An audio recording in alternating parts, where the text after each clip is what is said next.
Next point जो है, जो ये पॉइंट जो मैं आपको बताने वाली हूँ, ये थोड़ा सा अजीब है बट ये पॉइंट बहुत इंपॉर्टेंट है। मैं हमेशा एक बात कहती हूँ, ह्यूमंस हैव 100% एनर्जी। अगर इस 100% एनर्जी को आपने यूटिलाइज नहीं करा तो ऑटोमेटिकली आप इस एनर्जी को बचा के एक नेगेटिव साइड में देना शुरू कर देते हैं। सो आपको यहाँ पर क्या करना है, आपको अपनी सारी एनर्जी को यूटिलाइज करना है to be creative. Make sure कि आप वॉक पे जाएं, रनिंग करें, या फिर कोई भी चीज़ फिजिकल एक्टिविटी जो आपको पसंद आती हो, जो आप एज एन इंडिविजुअल करते हो। उस टाइम पे जब आप खाली होते हैं तो आपका दिमाग कुछ चीज़ों के लिए चलता है।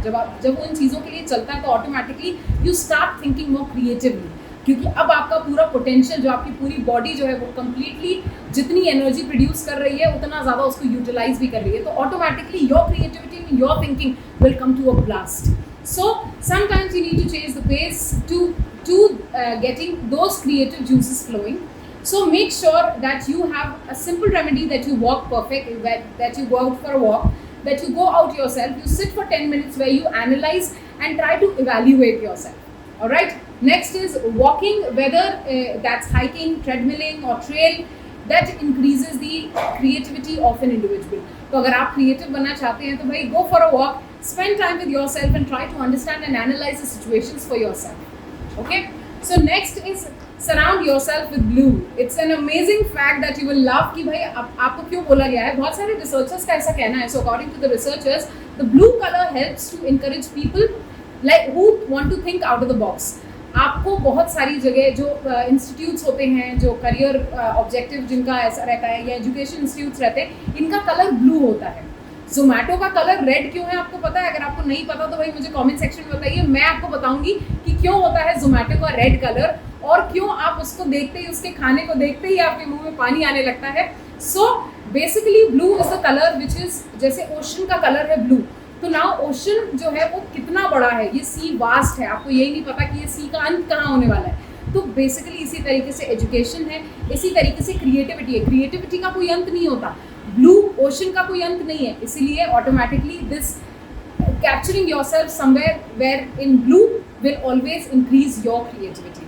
All right, so when it is heavily, blue is heavily associated with nature, peace, tranquility, and this color tends to help people to feel safe and explore creativity.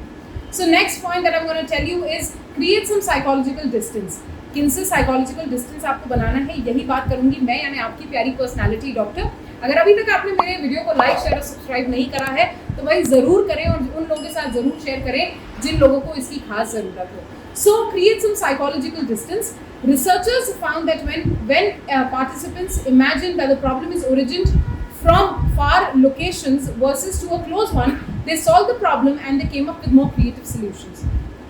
The thing is, कई बार problem हमारे बाजू में होती है, so all you have to make a little distance from that problem so that you can think more positively, you can think more open-mindedly.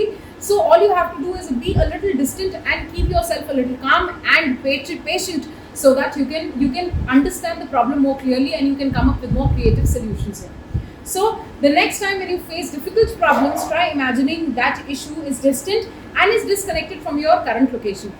Imagine करके देखिए कि भाई वो व्यक्ति जो है अभी आपके सामने है ही नहीं, जो अभी आपके लिए सबसे बड़ी परेशानी बना हुआ है।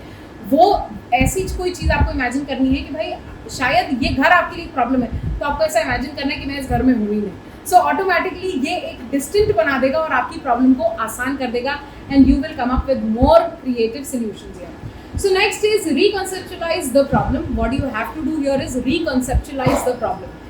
कई बार हम जब एक बार कोई चीज़ ट्राई करते हैं वो चीज़ हमसे नहीं होती, 2 बार करते हैं नहीं होती, तीसरी बार करते हैं नहीं होती, पर अगर हम उस चीज़ का थोड़ा सा एस्पेक्ट बदल देते तो वो चीज़ आपसे तुरंत हो जाती है. जैसे अगर एक बोट है और एक बोट इस डायरेक्शन में जाना चाहती है और वो इस डायरेक्शन में नहीं जा सकती क्योंकि यहाँ पर जो है बहुत ज़्यादा वेव्स हैं, पर अगर इस डायरेक्शन में अपना बोट थोड़ा सा टिल्ट कर दिया, अपना डायरेक्शन थोड़ा सा टिल्ट कर दिया, तो ऑटोमेटिकली इस तरीके से शायद वो जा सकती है. So this is reconceptualization of your problem. Spend time to understand the issue and try to frame it in a different context. Rework and the problem or change the aspect of it so that it is slightly different. Approaching the problem in this way can lead to fresh insights. Approaching मतलब आप अपने problem को एक थोड़े से different insight से जब approach करेंगे तो ऑटोमेटिकली ये चीज़ आपके लिए बदली हुई होगी.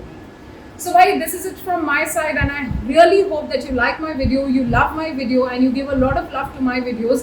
that I've already produced on YouTube. अगर मैं ग्रो कर रही हूँ तो थोड़ा सा ग्रोथ आप मुझे भी प्रोवाइड करवा सकते हैं by simply subscribing and sharing and looking at my channel. Anything which is your need, make sure that you do write me here in the comment section और मुझे बताएं कि आप मुझसे क्या एक्सपेक्ट करते हैं या किन चीज़ों पे आप वीडियो अपकमिंग टाइम्स में लाना चाहते हैं. Thank you so much guys मेरे साथ बने रहने के लिए. मैं हूँ आपकी पर्सनैलिटी डॉक्टर.